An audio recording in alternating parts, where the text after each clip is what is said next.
Binigyang linaw ni DSWD Secretary Rex Gatchalian ang kaibahan ng Nutrition Sensitive Program at Food Stamp Program na siyang mga programa ng ahensya na nakatuon sa kalusugan ng kabataan.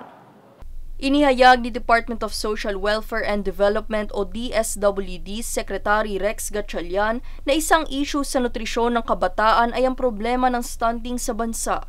Ayon sa kanya, hindi sapat na pakainin lamang ang mga bata sapagkat may iba pang mga salik na kinakailangang ikonsidera upang masolusyonan ang stunting. So, fighting stunting is both nutrition sensitive and nutrition specific. You can feed the child all we want, pero pag yung wash facilities masama, nagdadiarrhea lang yung bata, sa first 1,000 days pa rin, pag timbang nyo pa rin yun, malnourished or stunted pa rin siya.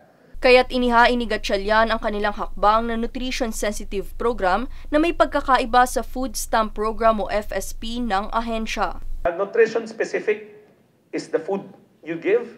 Nutrition sensitive is the environment you rear them in.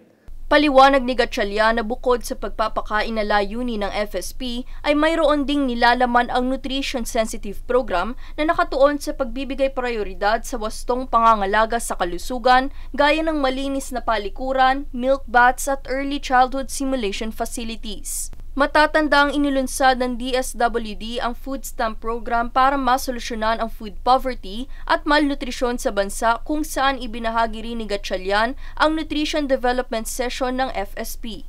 The goal of the program is not just to end hunger now, but to make sure that our Filipinos eat right, mura, masarap, masustansya. Children are trained to eat right at an early age to avoid the byproducts of eating bad over your lifetime. Also teaching your mothers that sa murang halaga, ano ba ang klaseng ingredients na pwede niyong gawin. Dagdag pa ni Gatchalian, kinakailangan ang kooperasyon ng iba't ibang ahensya upang masugpo ang problema ng stunting sa bansa.